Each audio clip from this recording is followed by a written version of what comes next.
ও শুভ শুভ। দেখ বাবু, প্যান্ডেল হচ্ছে আর কয়েকদিনের মধ্যেই মা আসছে। হ্যাঁ, সাথে বৃষ্টিও আসছে। এই কি বললি? কি বললি?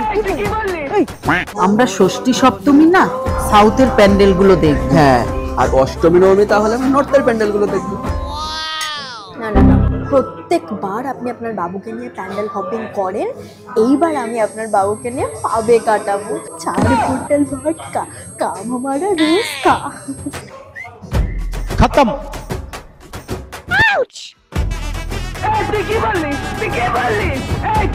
এইরকম দামি পার্লারে না এবার পুজোর সময় চুলটা স্ট্রেট করবো। কেন আবার টাকা খরচা করে চুল স্ট্রেট করার কি দরকার মা? আপনার তো এমনিতে দুয়াটি চুল সবসময় খাড়া হয়ে দাঁড়িয়েই থাকে, আমি ফ্রিতে করে দিচ্ছি।